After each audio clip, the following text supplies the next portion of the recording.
I started freestyling 8 years old, man. I fell in love with hip hop 4 years old. We played music all day in the house.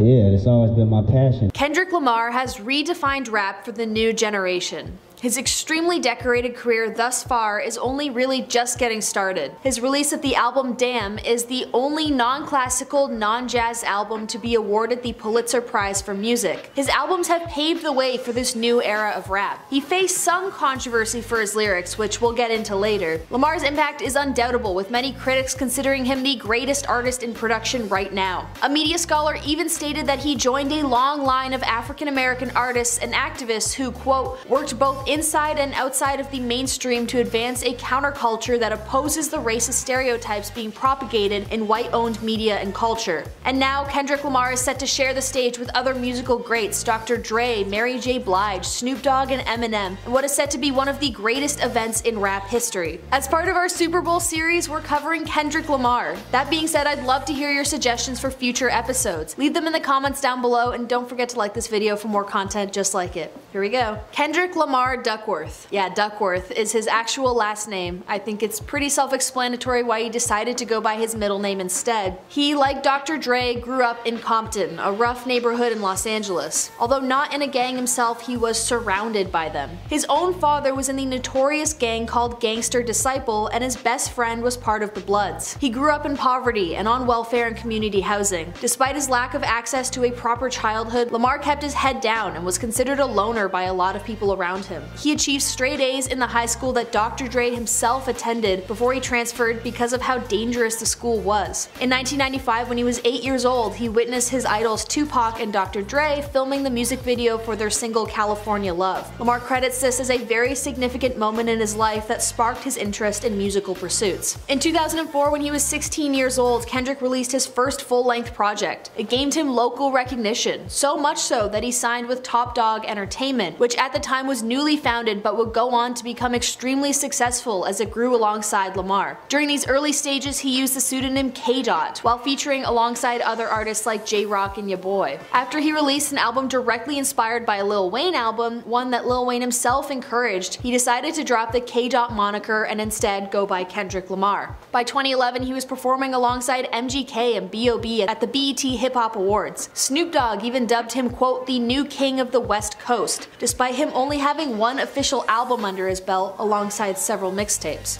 In 2012, Lamar signed to Interscope Records and Aftermath Entertainment, Dr. Dre's record label, officially ending his career as an independent artist. Despite his signing with these massive companies, he still made projects under Top Dog and would continue to do so until as late as 2021. He left Top Dog in August of 2021, and although many fans speculated bad blood, the label president wrote, quote, "It's funny when things change because most of the time we automatically assume it's something negative. It's rarely seen as growth. Growth is a great thing and it's essential for life. Life happens in stages and this particular stage is almost complete. Kendrick is a generational artist who has accomplished so much and has contributed immensely to this thing we call hip hop. It's only right for him to continue to evolve and build his own business and brand how he sees fit." It seems like a beautiful sentiment to leave with the artist, who created some of his best albums under the label, including Damn, the record that won him the Pulitzer Prize for Music and a Grammy for Best Rap Album. Kendrick will continue to grow as an artist, and Top Dog Entertainment will continue to work alongside up-and-coming artists to hopefully boost them to even a fraction of the success that Lamar has already achieved. Anyways, upon signing to Interscope, Lamar released the first majorly successful album, Good Kid, Mad City, which by the way was a joint project with Top Dog. With this massive company supporting his work, Kendrick now had the financial means to create some giant hits, and he became quite cozy with the Billboard Hot 100 list. In 2013, Lamar made waves in the rap community by dissing basically anyone with notable fame and dubbing himself the King of New York despite being from LA in his verse on Big Sean's track Control. He vows to lyrically harm J. Cole, Big Crit, Wale, Pusha T, Meek Mill, A$AP Rocky, Drake, Big Sean himself, it's his own damn song, Jay Electronica, who's also featured in the same song, Tyler the Creator, and Mac Miller. It's kind of actually hilarious, but for some reason people took it at face value, and a few rappers, namely Meek Mill and Drake, have kept the beef going to this day. Within a week, tons of rappers had released their own diss tracks aimed at Lamar. This verse goes insanely hard, and I recommend you look it up because I'd argue it's the best part of the song. In 2013, he toured with Kanye West, featured on Eminem's new album, and won 5 BET Awards. And this is all before his 2 most popular albums, To Pimp a Butterfly and Damn, have even been conceptualized yet. In 2015, he released To Pimp a Butterfly, which many, including myself, consider his seminal album. It combines funk with soul, with rap, with pop, and the lyrical genius present in the album makes it one of the best out there. Following its release, Kendrick dominated the Billboard charts and established Spotify's first-day streaming record. The Rolling Stones even dubbed him, quote, arguably the most talented rapper of his generation. By 2017, Damn was released. It obviously achieved rave reviews and is currently his most popular album. He also wrote the film soundtrack for the Black Panther movie, which earned him an Oscar for Best Original Song. Despite being around and featured on a few other tracks though, Lamar went on a semi-hiatus and didn't release his own music for 4 years. In 2021, alongside the announcement that it will be his final record with Top Dog Entertainment, an upcoming Kendrick album is set to be released. He's already released a single called Family Ties with his cousin Baby Keem from the album, and I really can't wait for the release of the full-length album, even if it comes with the bittersweet announcement of his departure from Top Dog. As for the controversies Kendrick has been faced with, I kinda believe none of them are really that big of a deal. The track Humble has the line, quote, I'm so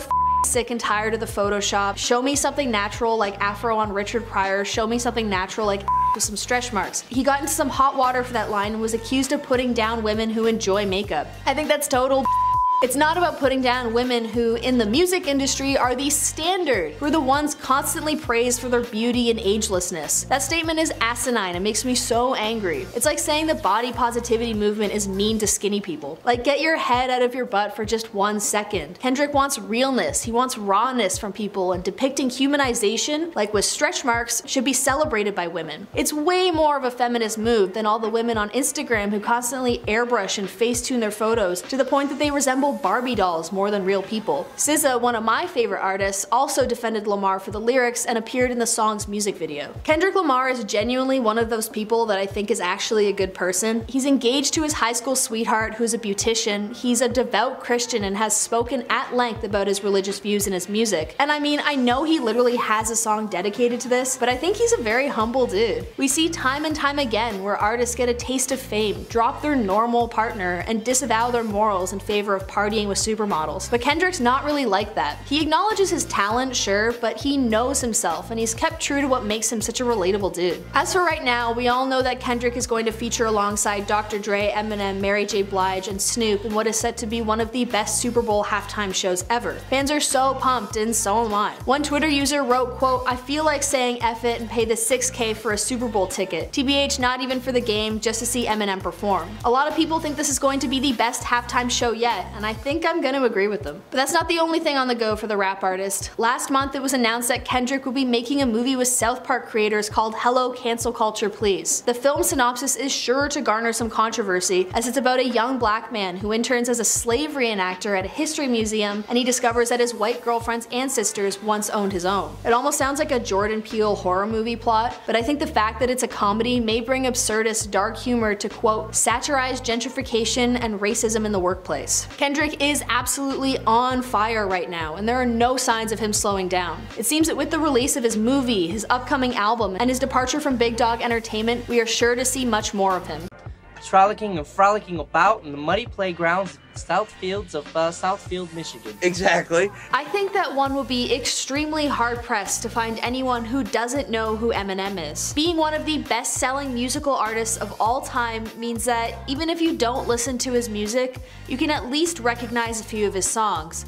The man is a certified icon and undoubtedly a GOAT, not only in the music industry but in movies as well.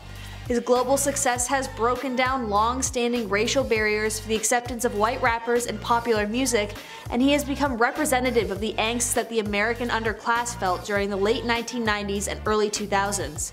His alter ego of Slim Shady has even taken on a life of its own, and nowadays he keeps it relatively low-key, apart from opening a spaghetti restaurant in Detroit aptly named Mom's Spaghetti, and now Eminem is going to be featured, shockingly for the first time, in the Super Bowl halftime show. There is truly no one like Eminem, and today we're gonna get into it. Today I'm gonna cover the decorated life of rap legend Eminem for our Super Bowl series. I'd love to hear in the comments down below who you'd like to see on the next episodes of Where Are They Now, Super Bowl related or not. And please like this video if you enjoyed it, I really hope you do. Alright folks, hunker down. This one's gonna be a long one. To say he's done a lot is an extreme understatement. Marshall Bruce Mathers III was born in Missouri. His mother Debbie was 15 years old, a child herself, and almost died during her 73-hour-long labor with the rapper. In a memoir she released years later, she describes the event as a quote, living hell, while also claiming that the doctor smoked cigars while helping her through the process. Her parents were unstable and her father eventually abandoned the family only 18 months after Debbie gave birth to Marshall, leaving the 15-year-old as the sole caregiver for the rapper and eventually his younger brother Nathan. He moved with his mom between Detroit and Missouri, rarely staying in one home for more than a year or two at a time and often staying with family members. His mom showed a lot of mental health issues when Marshall was young. He even theorized in a song called Cleaning Out My Closet that she exhibited symptoms of Munchausen by proxy. This disorder is when someone lies about someone close to them having an illness or impairment to garner sympathy and attention. It's a narcissistic disorder where Eminem's mom made him, and later his little brother, believe that he was sick even when he wasn't, in a bid to play the sympathetic caregiver. Also in his song called My Mom, the rap artist speaks about how his mother had a prescription substance addiction. The substance in question is a pharmaceutical that is used to treat anxiety, depression, and alcohol withdrawal symptoms. It starts with a V and ends with an M, I'm sure you can figure it out. Also in this song, Marshall claims that his mother would sprinkle some of the substance onto his food when he was a child, resulting in an addiction of his own. Quote, the water that I drank, peas in my plate, she sprinkled just enough of it to season my steak. If that isn't enough to cause some serious trauma for the rapper, a string of violent boyfriends and stepfathers, living on welfare, and in some of America's dodgiest neighborhoods certainly is. Eminem's early days were rife with terror, and his survival in the face of complete adversity is a subject for a large portion of his most successful tracks. A social worker who frequently showed up to their house because of some of the more escalated fights between Mathers and his mom describes his mother as having a quote, very suspicious, almost paranoid personality.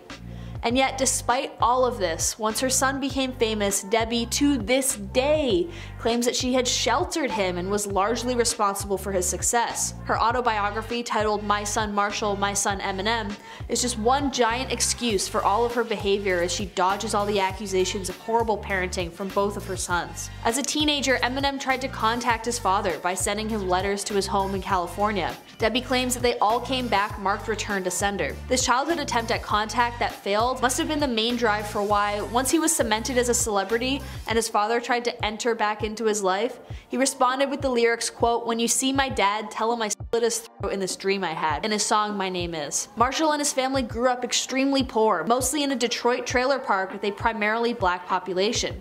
He recalls being one of 3 white households on their block, and his race became a source of contention that often came up in violent bullying by the other boys around him. The bullying got so bad, actually, that Eminem was hospitalized with a severe head injury, as he recounts on his track Brain Damage. Despite the horror of both home life and school life, Eminem did have one mentor that led him down the path of hip-hop and rap. His uncle Ronnie was very close with the boy and supported his freestyle rap interest. Slim Shady began rapping at 14 years old in the underground freestyling scene, during lunchtime at school, and at the hip-hop shop on West 7 Mile, which is largely considered ground zero for the Detroit rap scene. After 3 separate attempts at completing grade 9, Eminem dropped out of high school at 17 and began working several jobs to help his mother pay bills. He later said that his mother would steal his paychecks and throw him out on the streets. He'd wait till she left to play bingo, then go back into their trailer and write rap songs as a coping mechanism. In 1988, Marshall went by MCMM and formed his first rap group, which over the years evolved to include other rappers and DJs while changing names.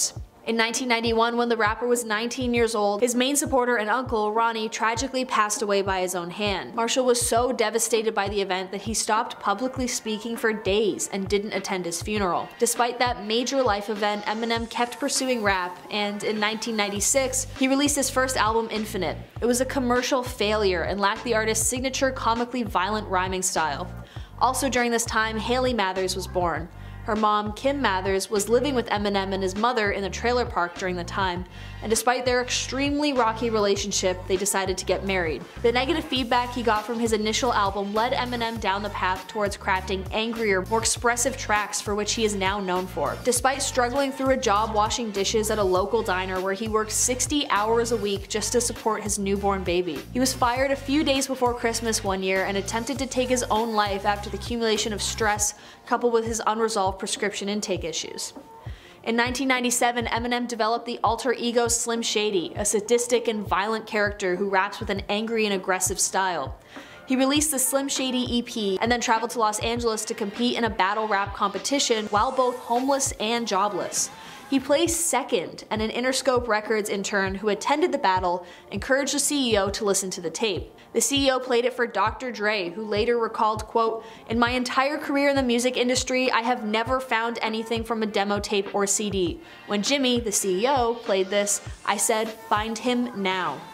Although others in the rap scene criticized Dr. Dre for hiring a white rapper, he was confident that Marshall was different. Quote, "I don't give a if you're purple. If you kick it, I'm working with you." The Slim Shady LP was released through Dr. Dre, bringing Eminem to the studio, and it became one of the year's most popular albums. It was certified triple platinum by the end of the year, and Eminem finally got his first taste of recognized achievement. The Marshall Mathers LP was released a year later and broke the US record for fastest selling hip hop album, beating out Snoop Dogg's Doggy Style, along with the fastest selling solo album, which beat out Britney Spears' Baby One More Time. By 2001, Eminem was performing with Elton John at the Grammys. He took a 5-year hiatus in the mid-2000s that lasted until 2007 when he released Relapse. He then released another album, Recovery, that same year, certifying Eminem as the first artist with 2 year-end best-selling albums. By 2010, Shady was named the #1 rapper of the 21st century.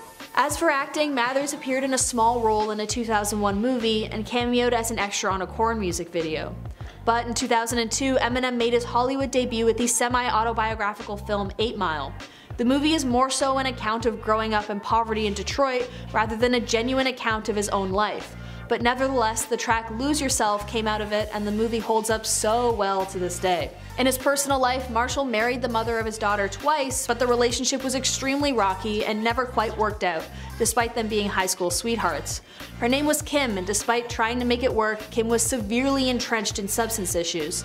So much so that Eminem had custody of her child from another relationship despite not being the baby's father. He also has legal custody of his younger brother Nathan, his own daughter, and his sister-in-law's daughter as well. This ragtag group of kids are very sweetly welcomed by Eminem into his life, usually because the parents were, like Kim, unable to care for their kids because of symptoms of poverty. That's not to say that he didn't have his own substance abuse issues. He used sleeping pills regularly, taking upwards of 40 to 60 tablets a day. He only ate fast food, and his weight increased to 230 pounds at its worst. It got so bad that he said he was unrecognizable to fans, and the people at Denny's knew him personally. In 2007, he was hospitalized for his tablet addiction. The doctors said that the amount he took left him, quote, about 2 hours from dying. Shortly after leaving the hospital, he relapsed again within a month. He tried to attend church meetings to get clean, but after being bombarded with fans asking for autographs, he sought help from a rehabilitation counselor. He began running as a way to cope and credits Elton John as a major mentor during this period, calling Eminem once a week to check up on him. Through this exercise and support, he has remained sober since April 2008. Despite allegations of homophobia, mainly due to his derogatory use of anti-gay slurs in his music, Slim always kind of avoided putting out his opinion for the longest time on gay rights. He more so deflected the questions by saying he doesn't really have any particular problem with it. Recently though, after same-sex marriage was legalized in his home state of Michigan, Eminem responded, quote, "I think if two people love each other, then what the hell? I think that everyone should have a chance to be equally miserable if they want." He further stated that his, quote, "overall look on things is a lot more mature than it used to be." In 1999, Eminem was famously sued by his own mother for $10 million. The case claimed that he was slandering her in his The Slim Shady LP. She won $1,600, but the case was pretty much excused as a joke by the court. Talk about Mother of the Year. To this day, Eminem is considered one of the greatest artists of all time, being equated to a modern-day Shakespeare by the BBC. His art has also been compared to Bob Dylan's because, quote, "Not since Bob Dylan's heyday in the mid-1960s has an artist's output been subjected to such intense academic scrutiny as an exercise in contemporary soul-searching." US critics point to Eminem's vivid portrayals of disenfranchised lives, using the stark, direct language of the street as an accurate reflection of social injustice. When asked why teenagers loved him so much, Vice magazine stated that he is, quote, "the one artist high school kids seem to unanimously connect with. He represented everything high school years are about. Blind rage, misguided rebellion, adolescent frustration. He's like a human middle finger." He's also credited for popularizing hip-hop to a middle American audience. Now that we've gone through his legacy, what's Eminem up to now? Well, in 2021, he announced the hilarious spaghetti restaurant that plays on the Mom Spaghetti line from his track Lose Yourself. The restaurant is in Detroit and features waiters whipping up large portions of spaghetti and spaghetti sandwiches. The ad for it's hilarious and super retro. Eminem himself even served a few customers their helping of spaghetti. He's also sending spaghetti to frontline hospital staff and donates a large portion of his revenue to hospitals. Also, outside of continuing to put out albums, he was announced as an artist in the extremely decorated Super Bowl lineup. Working alongside J Blige, Snoop Dogg, Dr. Dre, and Kendrick Lamar, this is the first Super Bowl to feature only rap artists. It's also Eminem's first halftime show. If the event organizers can pull it off, it could be one of the craziest halftime shows to date. And with how much talent is packed into one event, it could be monumentous for rap fans. Jay-Z even referred to the lineup as history in the making. In an epic trailer published by Pepsi that adds so much fire to the flame, both Eminem and Slim Shady are introduced as separate characters fighting one another in a versus rap battle that seems to promise the appearance of Eminem's famously crude alter ego during his performance. I'm genuinely so excited for this and haven't been this excited to watch a Super Bowl halftime show in a long time. Working alongside Dr. Dre, the man that allowed Eminem to rise to his full potential as a rap god, is genuine poetic justice. I was in there sitting on the toilet and the phone rang in the bathroom, you know, and he's like, "Yo, Dre." Dr. Dre has been a staple in the rap industry for decades. His company, Aftermath Records, has made a permanent mark on the music industry as the forefront staple for creating so many stars we know and love today. Dr. Dre can be credited for overseeing an insane amount of A-list rap artists' careers, including the likes of Tupac, Snoop Dogg, Eminem, 50 Cent, Kendrick Lamar, and so many others. Not only is he an extremely decorated producer of music, but his own career has been so expansive that he is credited as the key figure in the creation and popularization of West Coast G-Funk, which is a style of hip-hop with heavy synths and slow beats. And now Dr. Dre is performing alongside the very people whose careers he helped foster, mainly Snoop, Eminem, Kendrick, and J Blige, in the halftime show that has the potential to make history. Today we're covering Dr. Dre during our Super Bowl special. Tomorrow though, well, probably another Super Bowl related star, but I still want to hear your suggestions for future videos, so please leave them in the comments down below. Don't forget to like this video as well so we know to keep doing more.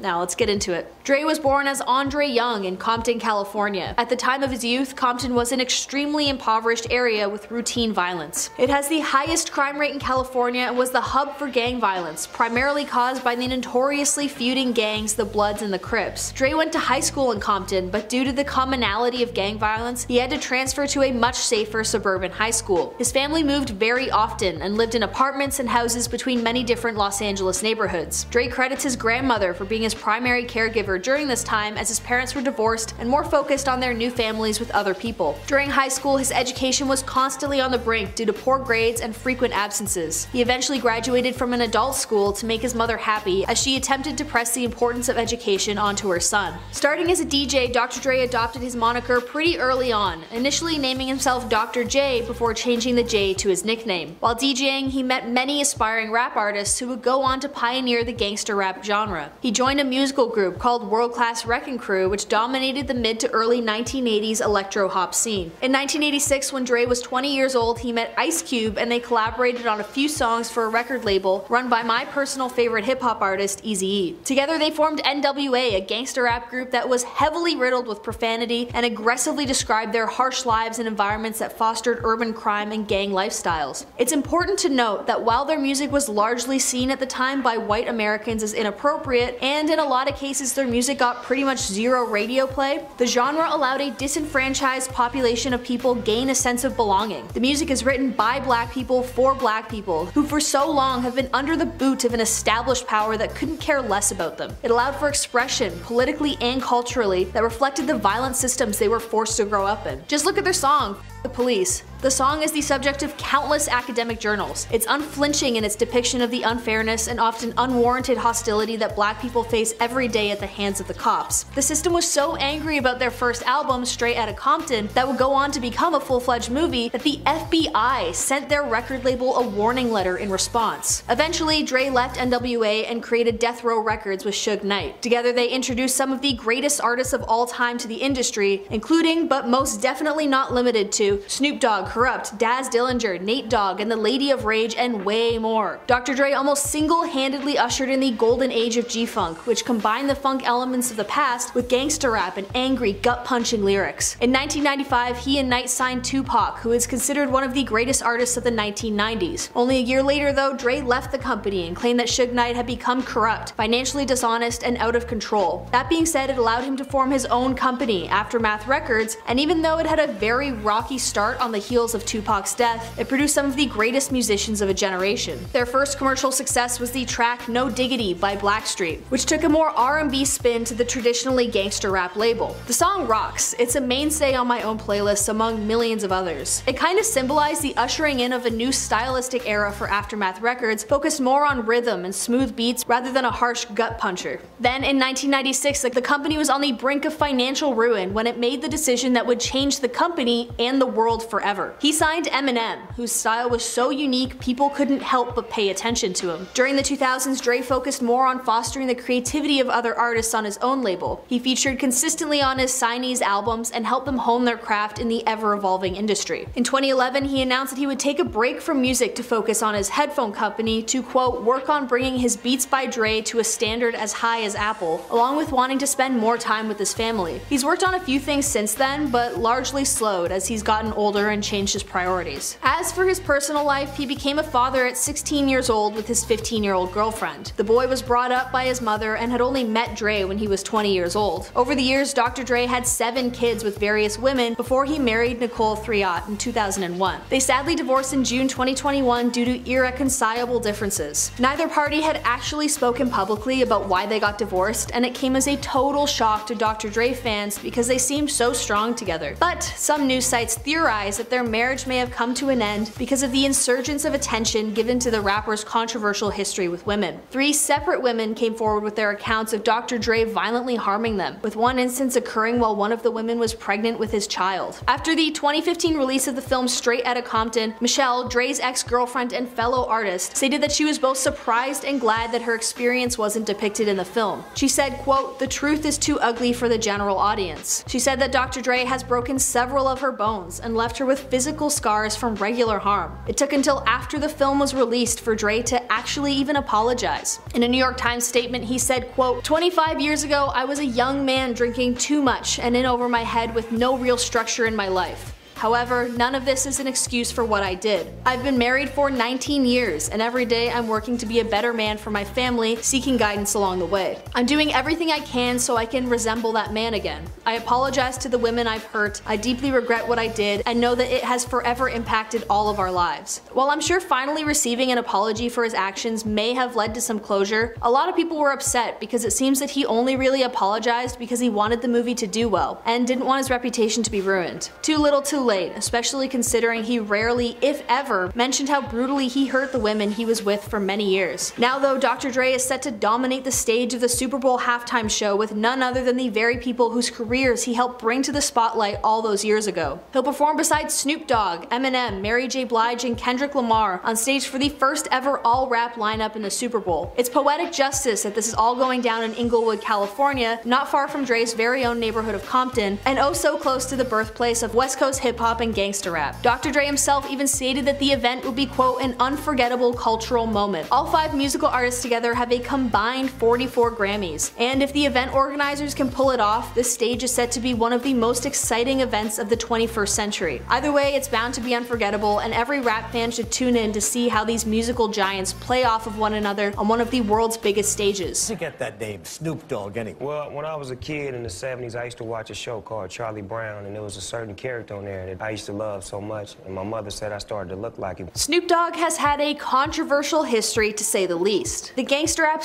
/ R&B artist that worked alongside some of the industry's greatest minds is no stranger to the law. Personified by casual substance use, we all know the one, and by being a pimp for 2 years, the scandalous artist has surprisingly been married to the same woman for decades. His work with Martha Stewart has also hilariously taken form through the cooking show called Martha and Snoop's Potluck Dinner Party. The man is wild and has had involvements in Islam, Rastafarianism, and now Christianity. His persona is almost more popular than his music, and now he's being featured on the 2022 Super Bowl halftime show alongside fellow iconic rap artists Dr. Dre, Eminem, Kendrick Lamar, and J Blige. Today we're covering Snoop Dogg. Tomorrow though, you decide. Let us know in the comments down below who you'd like to see covered on future episodes of Where Are They Now. Please also like this video if you enjoyed it so I can keep making more just like it. Now let's get into it. Calvin Brodus Jr. was born in California. He was abandoned by his father when he was only 3 years old, and so Calvin was renamed after his stepfather, who was much more present in his life than his biological father. As a child, his mom donned him the nickname Snoopy because Calvin loved the Peanuts comic character so much. As a kid, he grew up in a very poor family and was an enthusiastic churchgoer. He sang in the choir and played the piano for his church. To help his mom make ends meet, he sold candy and delivered newspapers around the neighborhood. While in school, he also started to take interest in rap music. Recalling the beginnings of his passion for rap music, he stated, quote, "When I rapped in the hallways at school, I would draw such a big crowd that the principal would think there was a fight going on. It made me begin to realize that I had a gift. I could tell that my raps interested people, and that made me interested in myself." Although his mother tried to keep him out of trouble, when he was a teenager, Snoop fell into frequently getting into trouble with the law. He was a member of the infamous Crips gang in Long Beach, although he denied this later in life. After he graduated high school, he was in and out of jail for possession of substances. While in and out of jail, Snoop made mixtapes with his cousins and friends. One such mixtape landed in the hands of Dr. Dre, who brought him in for an interview and audition. And of course, Dr. Dre signed him to his record label as Snoop Doggy Dogg. Snoop's first album was met with critical and commercial success, blending West Coast G-Funk with hardcore rap styles. His lyrics were aggressive, and quite quickly Snoop, along with a lot of other members of Dr. Dre's crew, became the epicenter of a larger conversation about censorship and labeling, with Snoop's music used as an example of violent and misogynistic gangster rap that flourished in middle American youth culture. In 1993, Snoop Dogg made headlines beyond being an extremely talented and popular artist when he was accused of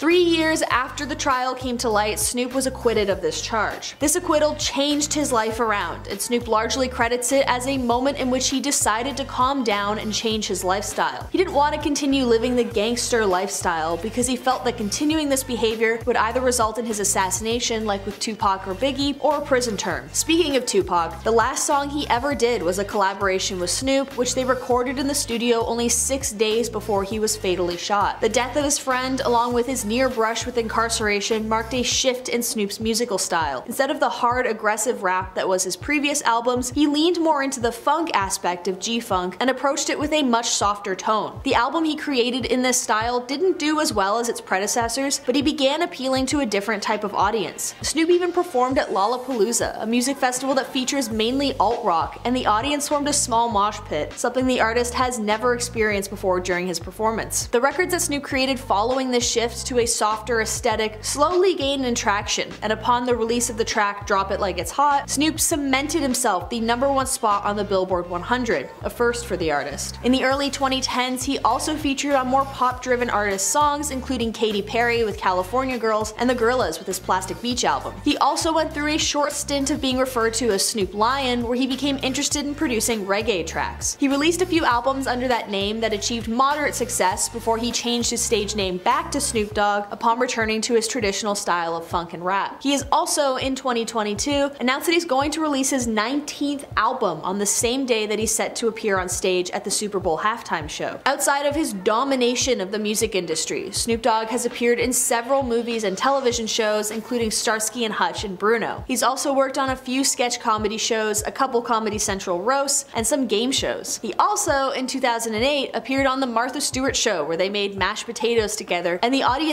ate up the unlikely duo, where they seemed very relaxed with one another and had some great laughs. Fast forward to 2016, Snoop and Martha meet again on a game show where they do crazy well, and a month later they announce their show together called Martha and Snoop's Potluck Dinner. On the show they bake, banter, and just kind of hang out with one another in an extremely wholesome and sweet show. In a very funny promo for the show, they recreate the ghost scene, except they sub out the pottery for a chocolate cake. You can really tell this unlikely duo has a genuine connection, and I love them. As for his personal life, Snoop married his high school girlfriend Shantae Taylor in 1997. In 2004, they got a divorce before deciding to remarry in 2008. They have 3 kids together, and Snoop has one other child from a relationship that occurred before he married Shantae. It's interesting that during his divorce with his wife in 2004, Snoop also claims to have been an actual pimp, unlike other hip-hop artists who adopt the pimp persona without actually working with the women. On the temporary occupation, Snoop had stated, quote, "That was my natural calling, and once I got involved with it, it became fun. It was like shooting layups for me. I was making them every time." That being said, in an interview I watched, apparently the reason why he gave up pimping after only 2 years was because he fell in love with a woman he was pimping out. He never mentions her name, nor does it seem like they had any sort of relationship, and I mean, let's be a little honest with ourselves. It seems like Snoop's stint in pimping may have been more so just to say that he did it, especially considering he was an internationally recognized celebrity by the time he started doing it. It was probably just so he could say he did it and separate himself from the artists who called themselves pimps without ever having lived the lifestyle. As for Snoop's involvement in religion, well, it's complicated. Snoop grew up a Christian and regularly went to church with his mom. Then in 2004, it was reported that he converted to Islam. He donated $1,000 to the Nation of Islam and made an appearance at their holiday, Savior's Day. Then in 2012, Snoop claims to be born again and converts to the Rastafari movement. This is also around the same time that he changed his name to Snoop Lion and began working in the reggae scene. Also during this time, Snoop claims that, quote, "I have always said that I was Bob Marley reincarnated," which isn't really relevant at all. I just thought it was kind of funny, especially given that Bob Marley died when Snoop was already 10 years old. Then in 2019, after releasing the album Bible of Love, Snoop states that he is a, quote, born-again Christian who has, quote, always referred to his savior Jesus Christ in most of his records. And that seems to be where he is today. So far, he's still a Christian. And now Snoop is set to perform on one of the largest stages in the world in the Super Bowl halftime show alongside Dr. Dre, the man who helped instigate his career, and Dre's other students, Eminem, Mary J. Blige, and Kendrick Lamar. It is set to make hip-hop and rap history, and I can't wait to see how each artist interacts with one another on the center stage. Mary J. Blige. Absolutely. Like, That's I'm enough. me. Like, I would never say I envy Beyonce's life or any other artist as female art. People are stupid. The queen of hip-hop and soul, Mary J. Blige, is set to take center stage alongside other iconic hip-hop and rap artists in the Super Bowl halftime show. Not only is she an amazing songstress though, but she's also a very decorated actor. Her recognitions span 9 Grammys, 4 AMAs, and she's been nominated for 3 Golden Globe Awards and 2 Academy Awards. Aside from her extremely decorated career, her personal life is largely private. Unlike the other actors she's sharing the halftime stage with, Mary has kept mostly to herself, especially as she's gracefully aged. She's completely sober after a bout with substance use and grew out of a rather difficult childhood into the empowered, multi-talented woman we know today. Today we're covering soul icon Mary J. Blige. Tomorrow though, you decide. I'd love to hear who you'd like to see us cover on the next episode of Where Are They Now? And please like this video for more content just like it. Let's get into the life of Mary J. Blige, shall we? Mary was born in New York City in the Bronx before she was moved to Savannah, Georgia when she was young. When Mary was only a few years old, her father left the family, and so she and her 3 other siblings survived on just her mother's nursing job. After a short stint in Georgia, the family moved back to New York City and lived in a housing project. Although she saw her father periodically throughout her life, he suffered from PTSD because he was a Vietnam War veteran and struggled with substance use. Mary's life, from what we can gather, was filled with violence and she struggled to grow up in a healthy environment. In later interviews, Mary describes witnessing aggression towards women in particular. Eventually, the aggression was turned towards her through sexual harm from a close family friend. In a VH1 interview, she stated, quote, "The shame of thinking it was my fault. It led me to believe I wasn't worth anything." As a teenager, Mary dropped out of high school and sold her body to sustain her substance use. "I ended up becoming my environment," she had later stated.